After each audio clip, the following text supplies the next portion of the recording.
Well, good afternoon, everyone. Good afternoon. My name is Brent Piper, and I'm the Director of Development at IU East, and we just want to welcome you all for being here.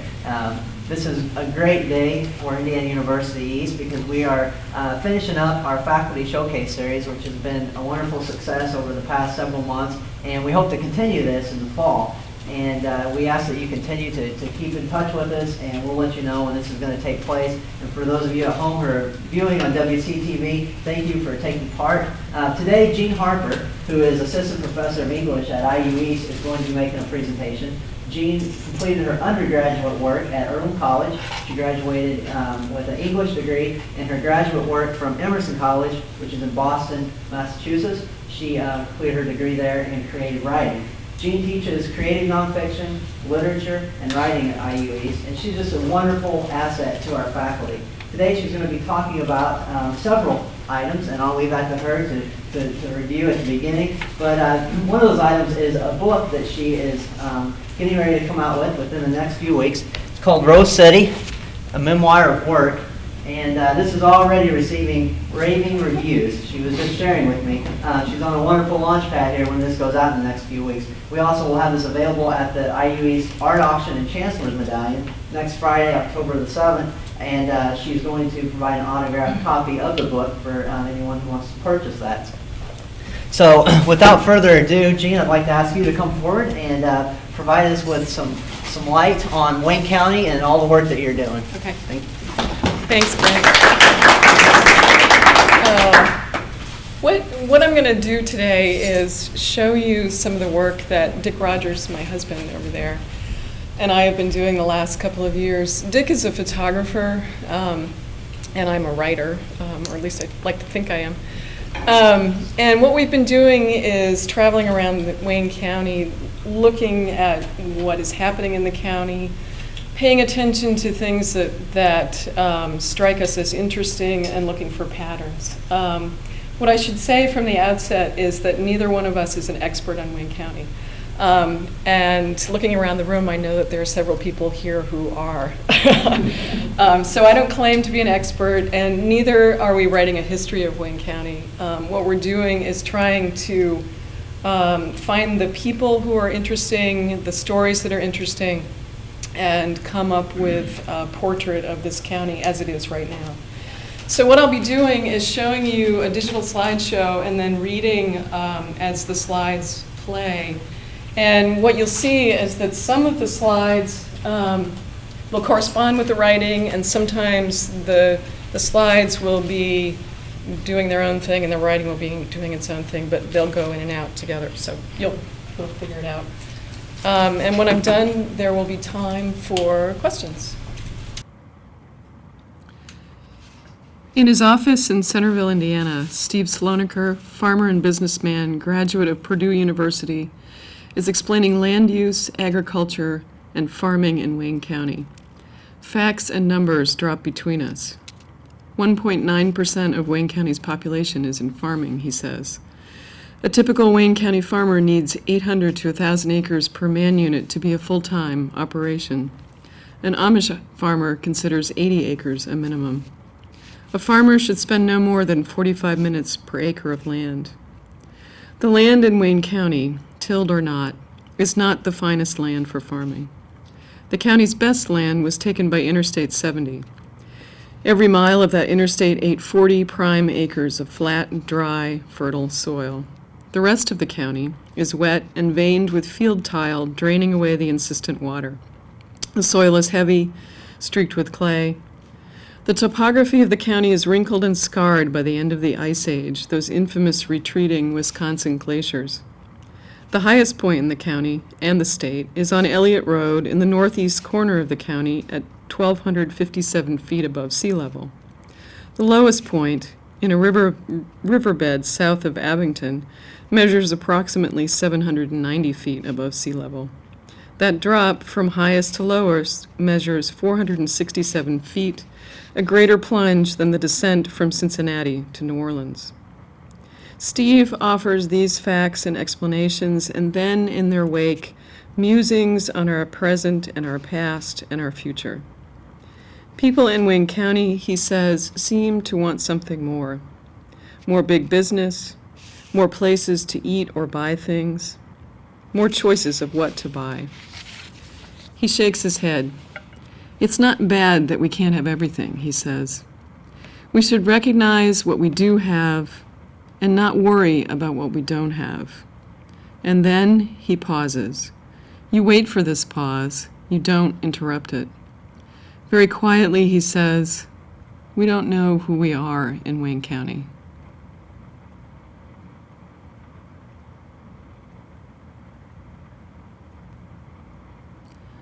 Three generations ago, the Jay family left North Carolina and headed west. When they got to Wayne County, they stopped, settled outside of Webster, and built the family farm. Today, Doug Jay looks out on those rolling acres of land and says, ruefully, the Jays should have kept going west, where the land is better, flatter, and drier, where the weather is less volatile, where farming would have been perhaps not easier, but less of a series of ongoing minor battles of man against land. Doug works with his father, Stuart, and it's a life they both love. Outdoors, independent of any boss but themselves and time and weather. They work 12 and 14 hours a day, 7 days a week, 52 weeks a year, rain or shine, blizzard or blistering heat. But, says Doug, farming is stressful on some of the family members. When I was a kid, Mom and Dad stayed home. When I was in school, they based the sports around the farm schedule. Now, sports are based around a city schedule. When the kids have games, I've got to stay home and work. They don't understand that now, but maybe they will someday.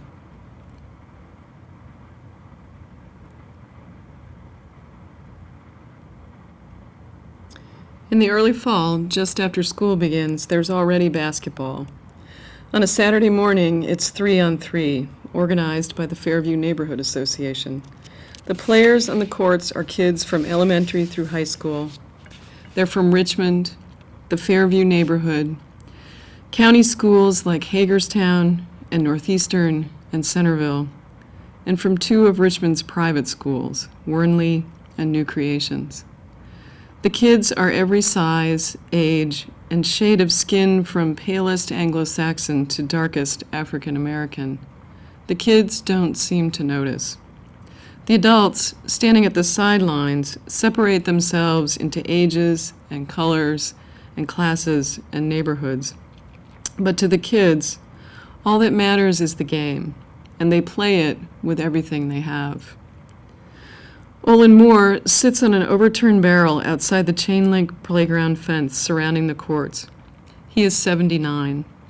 His wife died in March of 2003. This is his neighborhood. He knows everyone here, including a good deal of the kids playing on the court today. He loves basketball, but he worries about it too. Everyone, he says these kids want to be the next Michael Jordan or Kobe Bryant. He shakes his head. It's not the kids, he says, and he gestures at the crowd of adults around the courts. It's the parents. It is a Thursday in a kindergarten classroom at C.R. Richardson Elementary School. The teacher this year is Margaret Burkhart, a calm, sweet-faced young woman, graduate of Ivy Tech and IU East. Yesterday, she says, I had 17 kids. One moved, so today I have 16. Margaret has no illusions or apologies about her school. If you live in Hunters Point, she says, you don't want your child to go to CR. We have a reputation as a bad school. She smiles, shakes her head. We're not a bad school. The children in Margaret's classroom spend the morning doing what kindergartners do. They practice writing their names, saying their numbers, learning new words. The morning moves from activity to activity, Margaret keeping the children on schedule. At 8:20, painting, 8:55, cleanup, 9, singing, 9:20, counting, snack time, outside time, inside again for journal time, then dancing and reading, lunch and recess. After lunch, the children file back into Margaret's classroom. Then a girl comes in, shepherded by her own teacher. The teacher tells Margaret, 2 boys held the girl down during lunch recess, and the third kissed her. Margaret flushes, angry. "Who did this?" she says. The girl points out the boys. Him, and him, and him. Margaret shakes her head. They lose their innocence earlier and earlier. At the end of the day, a crowd gathers outside the school to pick up the children. Loud music blares from one young woman's car. A young man paces before the school, walking a tan, muscular dog on a silver chain. An older man, in dark blue work clothes, with his name embroidered on the chest pocket, leads a child by the hand along the sidewalk, walking toward home. A van from the Boys and Girls Club picks up a dozen children. A half hour after school is out, 2 children still wait for someone to come claim them. It is late on a Sunday morning at the Wayne County 4-H Fair. The temperature hovers around 85, 90 degrees. There are no clouds in the brilliant blue sky and only the faintest trace of a breeze. For today, at least, the humidity stays low and the summer heat is bearable. The 4-H kids have been up and out early at the barns, doing their chores, mucking stalls, feeding and watering, bathing and tending to their animals. Tonight, the first of the shows begin. The open swine show first, then tomorrow poultry and 4-H swine, followed by rabbits, sheep, beef, dairy, goats, and finally on Friday at noon, the livestock sale of Champions Auction, the event that this week and the months of hard work before it leads up to. But now, today, before the tension and work of the shows ahead, most of these kids, but not all, take the opportunity to rest. By mid-morning, many are sound asleep. One lanky teenage boy lies face down in a cot beside his dairy cows. He wakes briefly, looks up at you. "What?" he says, then falls back asleep. A girl, about 15, curls up against her dairy steer, her head resting on its neck. The girl is Robin Frost. The steer is hers, Furby. He is one of a handful of dairy steers on the Frost farm in Greens Fork. Furby, 2 years old, is Robin's project for this year's 4-H fair. Robin, it should be noted, has spina bifida.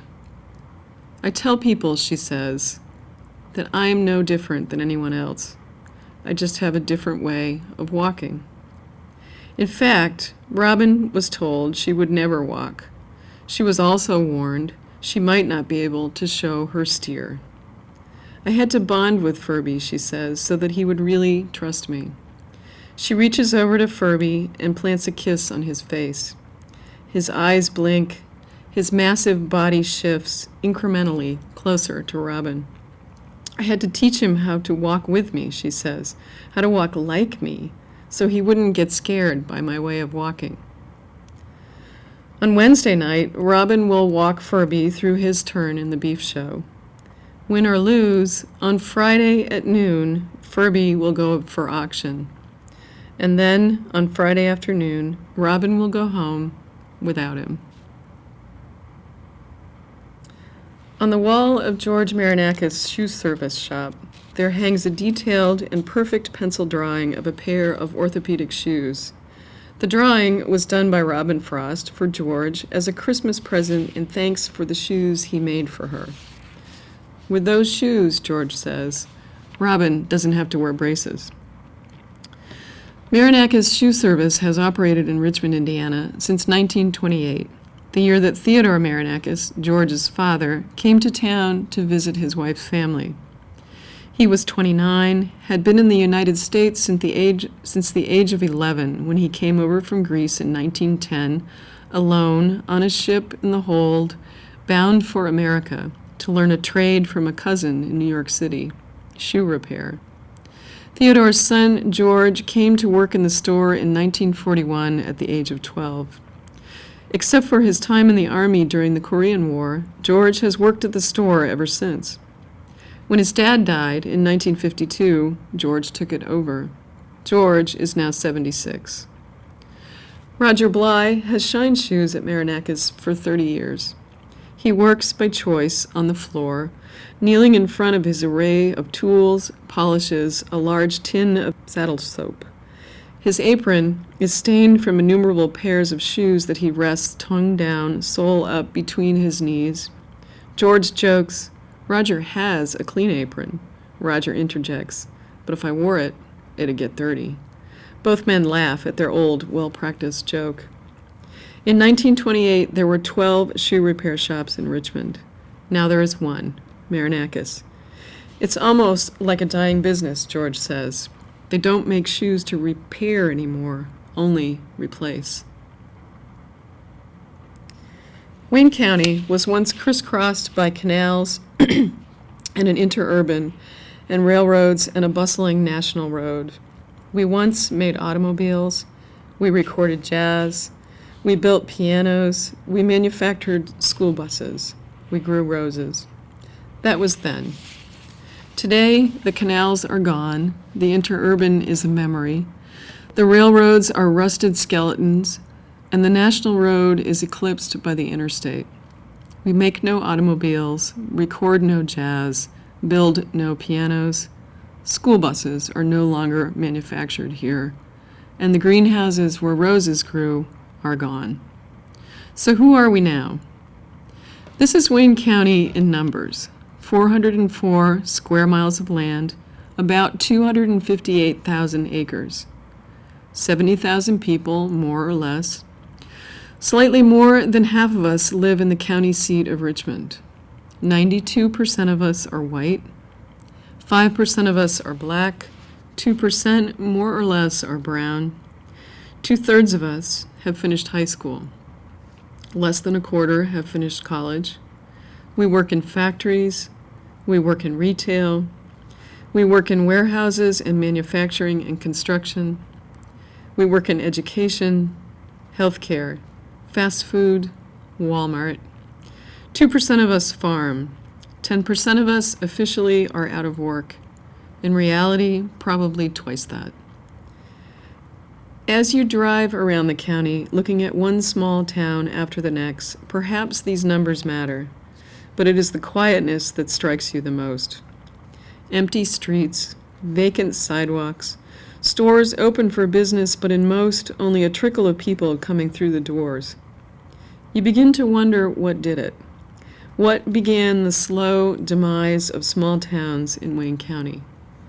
Was it when the railroad trains quit running? Or was it when the grain elevators shut down? Was it the slowly dwindling farm economy? Was it factories closing? Was it when so many of the county schools closed in an effort to consolidate? Most people will point to that. That, more than anything, had the most personal effect on the smallest of towns across the county. This is how one resident sees the effect of consolidation. Indiana, he says, is full of small towns. In the days before school consolidation, every little town had a high school, and the basketball team was the town identity. There was no greater honor in high school than being able to represent your school on the basketball team. Perhaps this is so. If you lose the school, then you lose the basketball team. And then you lose part of the soul of the town, perhaps its very heart. And so a piece of the town dies. It isn't really a town anymore, just a pause on the highway. Economy snugs up to Route 35. Williamsburg is cut in half by it. Fountain City is bisected by Route 27, and Greens Fork by 38.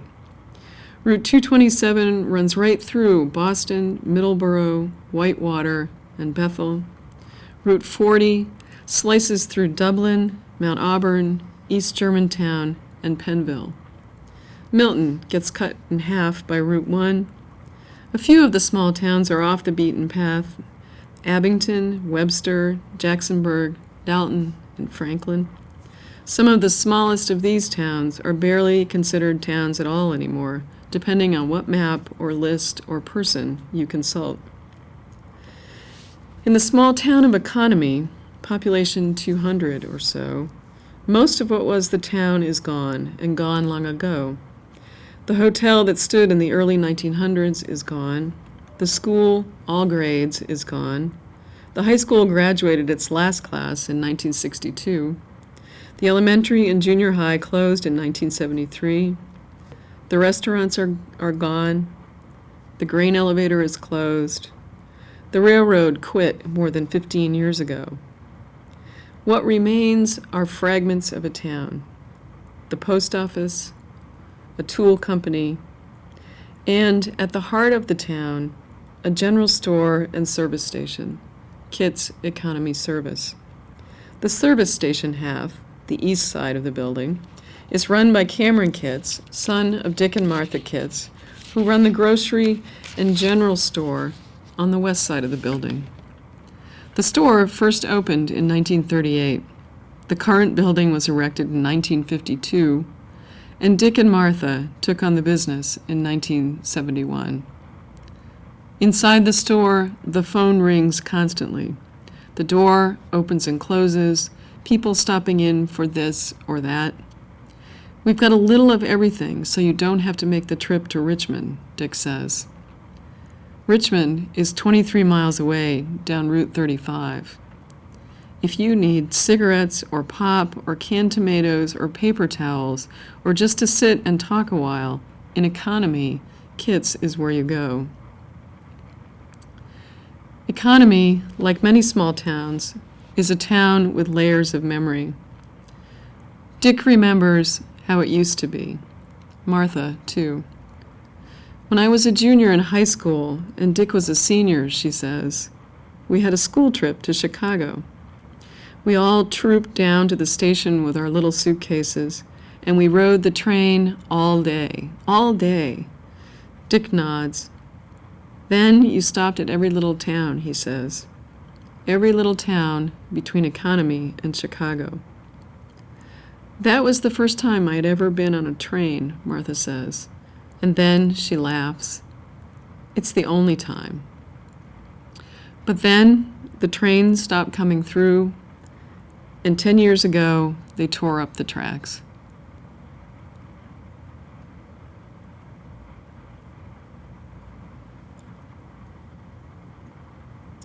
A few blocks outside the town of Milton is the Milton Cemetery. At the back, past the graves of the Bolander family plot, there is a grave for James Jimmy Fondon. James, so the story goes, was a carnival worker for Poor Jack Amusements. After his death, by circumstances hazy and untold, James's body laid unclaimed in the Wascombe funeral home. No one stepped forward to pay for his burial. Until Jack Bolander did. There were people in Milton who had plenty of suggestions what he could have done with Jimmy's body. Put it in a box, send it to the landfill, burn it, and then they would laugh. But Jack ignored them. He got Jimmy buried the way people, black or white, are supposed to be buried. Jack Bolander's gravestone is not far from Jimmy's.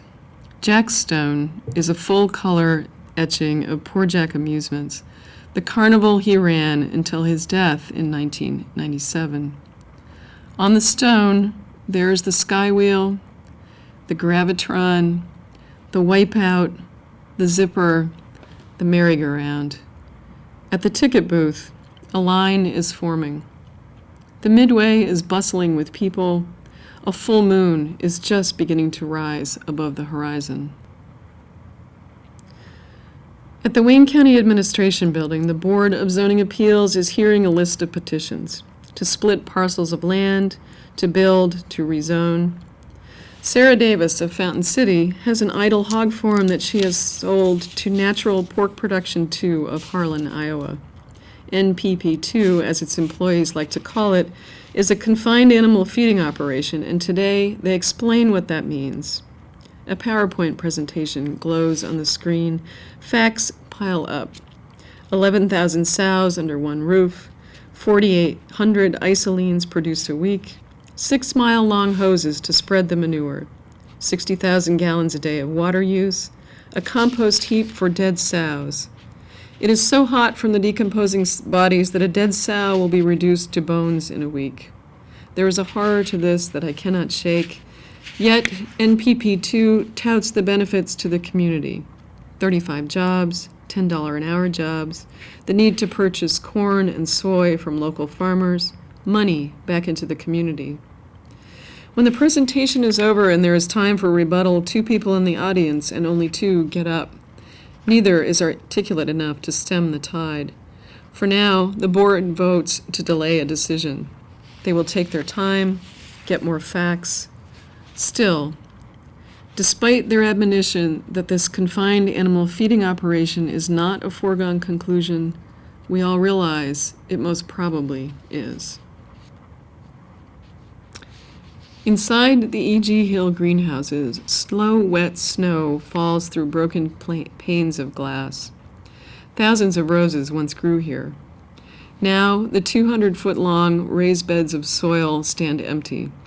A lumbering yellow track hoe is pulling down the greenhouses one by one, piece by piece. Panes of glass crack and shatter to the ground.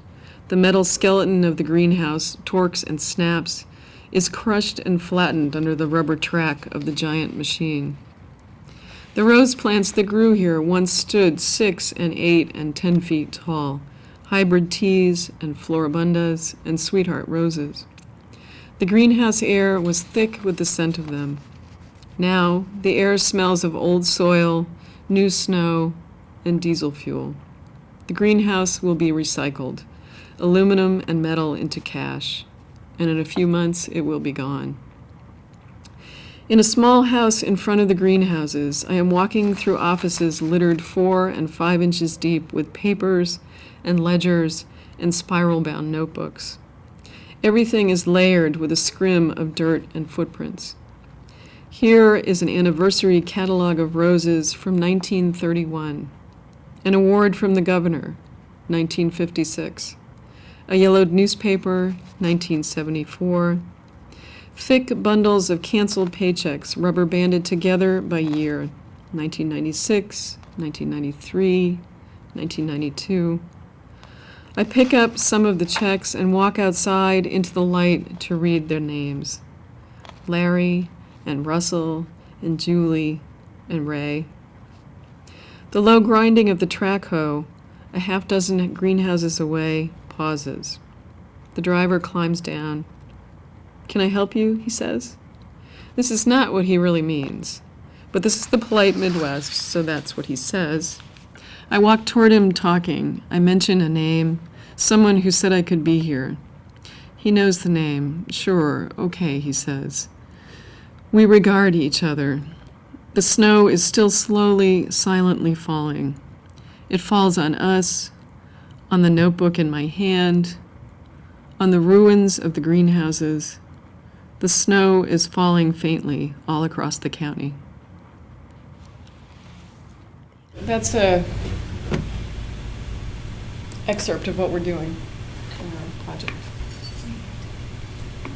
Any questions?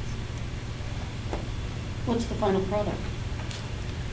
The final product is a gallery show at IU East in February. And Dick's photographs will be on the wall, and my panels of my writing will be on the wall.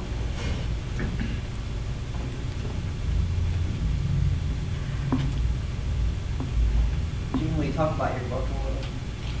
Happily. Sure. Talk about my book. This is my book.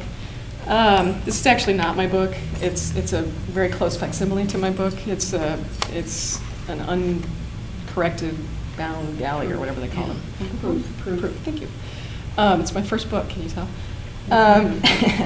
It's called Rose City: A Memoir of Work. In 1992, for several months, I worked in the E.G. Hill greenhouse cutting roses. And while I was there, I realized that I was having a once-in-a-lifetime experience, that I was doing something that I probably should make note of. And so as I was learning how to cut roses and learning how to do my job, which was a very difficult job, physically, among other things, I took a lot of notes. I filled 2 journals worth of notes about what I was doing. And then I moved on, and I worked for the newspaper for a while, as many of you know. And then I went into teaching. But all along, I felt as though I had a story that was worth telling. And so I started trying to figure out how I was going to write it. And I wrote short stories first. And those didn't quite work because they weren't true, you know. And then I started messing around with essays, and those didn't quite work either. And so then I thought, well, I probably need to talk to some professional writer people. So I went off to some conferences, and I hung out with Michael Cunningham, who wrote The Hours, and he was very, very helpful, and gave me some good advice. And also Michael Martone, who is an Indiana native, and he gave me some good advice. And they both said, you really have something here. So I kept working on it. And then I finally sent out a long version of an essay to a literary journal and got back a really, really nice rejection letter, which is always fun when you're a writer. And they said, you ought to make a book out of this. And so I thought, oh, okay. And so because I work really well with deadlines, I guess that's the newspaper training or something, I chose a literary competition. I said, all right, I'm going to finish the manuscript by this date. And at the time, Dick had a camper parked in the driveway. It's one of those campers that you put in the back of a pickup truck, you know? And he had it up on cinder blocks and stilts. And I thought, oh, perfect, that'll be my office. And so I ran an extension cord out to the camper, had my little laptop out there, which did not crash like this one. And I would, climb very carefully up into this camper because I was really nervous about it tipping over. And then I would sit and write. And because the camper was a little unsteady, I really had to just sit and write. I couldn't do anything else. And so over the course of a couple months, in the summer of 2003? I'm asking you, right? 2003, I think. I finished the draft of the book and I sent it off. Then I didn't hear anything until a year later when I got a phone call that said, guess what? We're going to publish your book, and oh, by the way, you won a prize. And I thought, oh, that's pretty cool. And so, but that's like a year and a half ago now. And so the book is finally coming out in a couple weeks.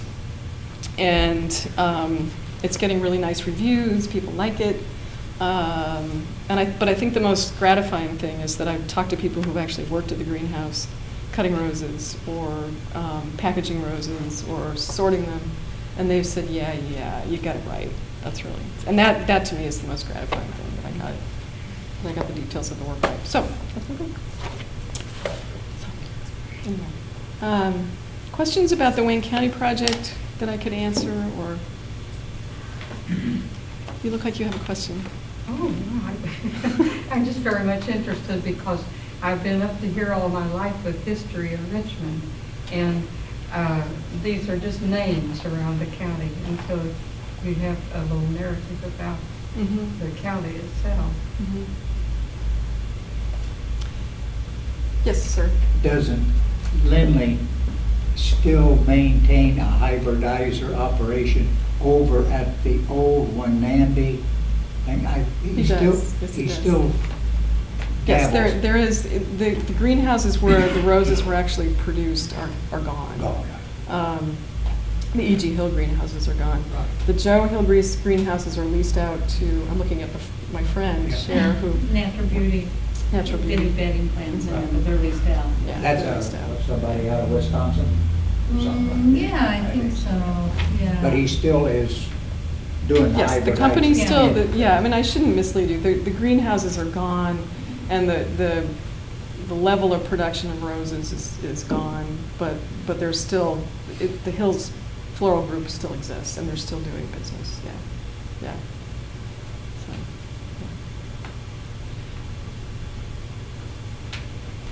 yeah. Jean? Yes, ma'am.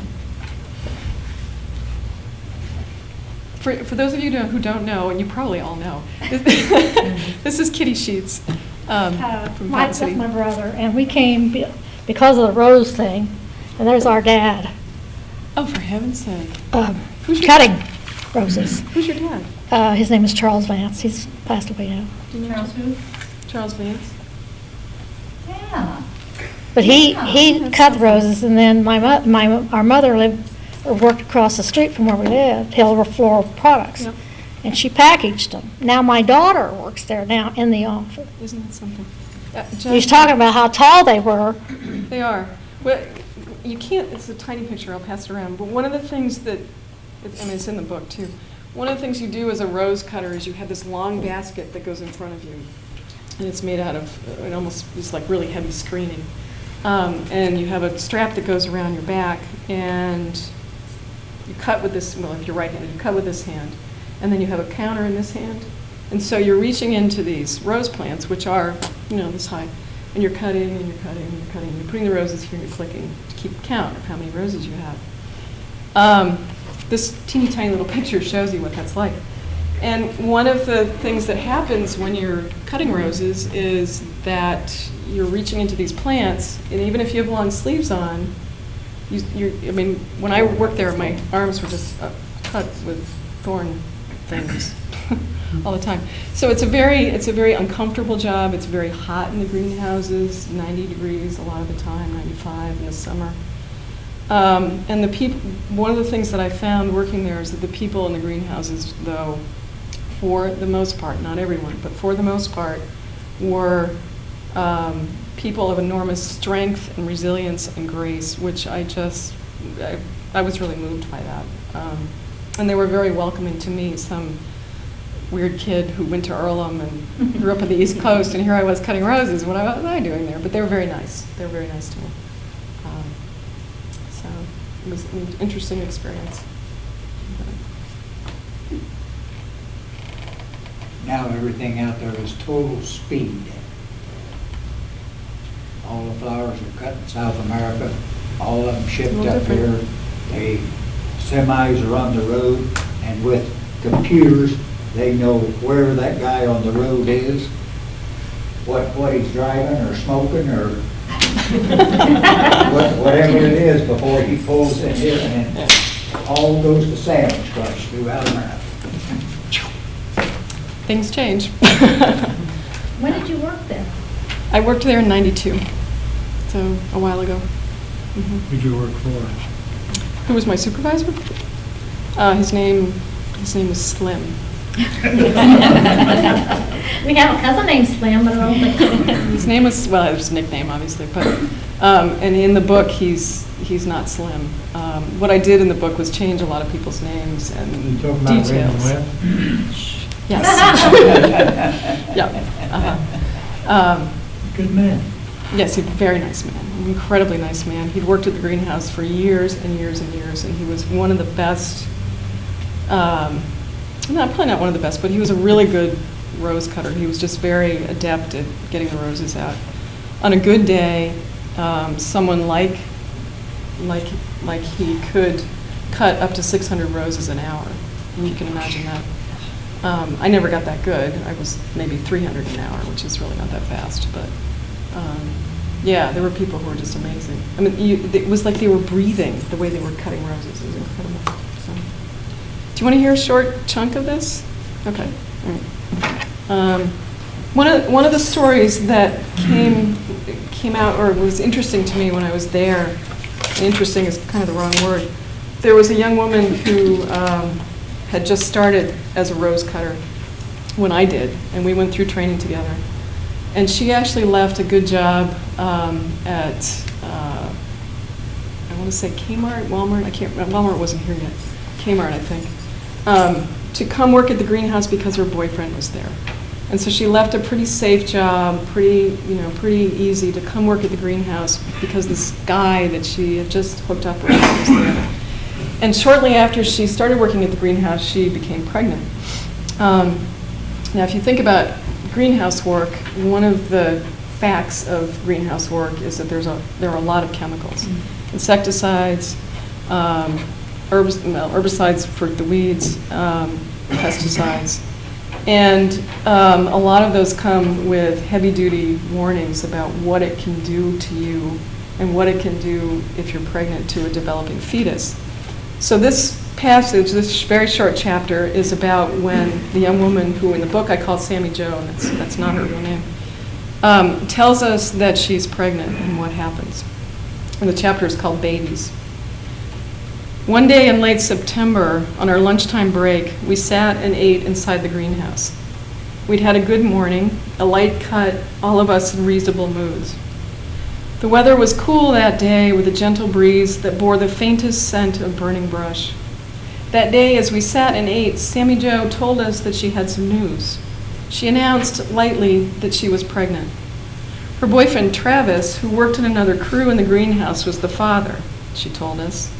She was due sometime the following spring, probably the middle of March. It's too early to put a date on it, she said. It was Joy is another woman in the crew. It was Joy who asked if Sammy Jo and Travis would get married. Sammy Jo was non-committal. She just shrugged. Yeah, we might. Lil, another woman in the crew, clucked and shook her head. Sammy Jo. Hank rubbed his knees and leaned into a story. I remember, he said, when I found out I was going to be a daddy.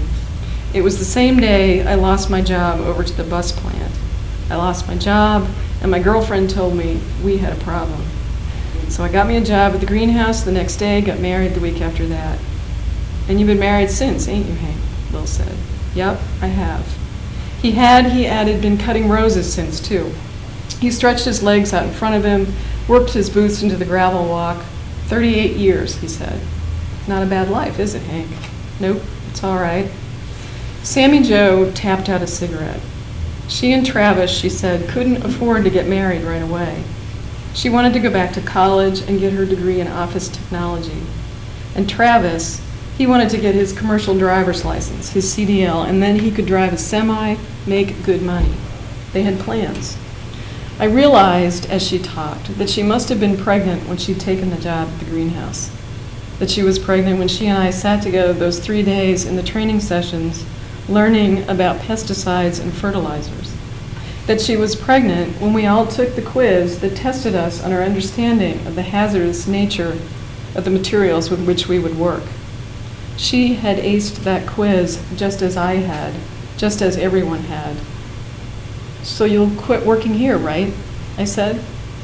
Sammy Jo turned and looked at me. I will always remember how her hair framed her small, pale face like a tangle of golden cotton candy. No, she said. Why would I do that? Wasn't she worried about the chemicals? I said. Lil assured me that Sammy Jo would be fine. There had been lots of girls coming through the greenhouse who had had babies, she said. Bo thought so too and remembered one in particular. I remember that gal, what was her name? She worked here up till the day she went to the hospital. Had a boy, I recall. Hank gently ground his heels into the gravel. He remembered her too. She had, he recalled, worked at the greenhouse for nearly 6 years. He remembered that she cut fast, something like 450 roses an hour. Good worker, that gal, he said. Her baby turned out all right, Lil said. I'll be fine, Sammy Jo said. She dragged on her cigarette and pushed her beautiful hair away from her face. The Lord's watching over me, she said. That's right, Lil said. He sure is. And Sammy Jo did have her baby, and he was fine. So things turned out okay. So that's an excerpt from the book.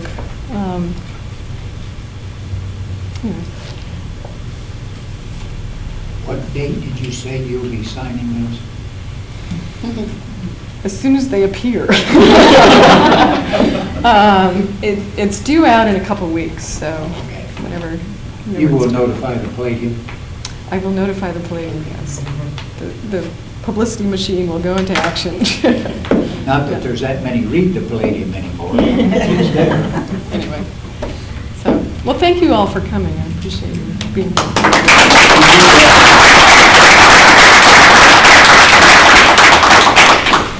Well, thank you, Jean, and thank you, Dick, for all your work. I think that it's safe to say that your presentation was so powerful that even a minor technical glitch didn't water it down. Again, the memoir is outstanding. An excerpt from her memoir was published in the Indiana University Alumni Association magazine several months ago.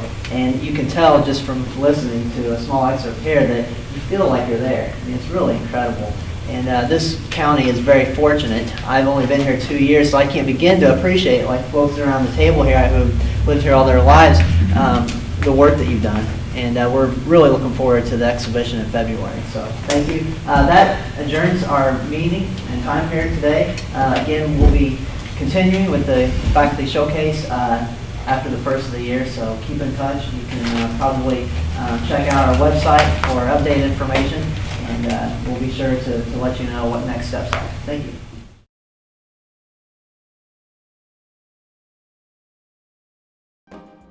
You're watching Whitewater Educational Television, Cable 20, a service of Whitewater Community Television.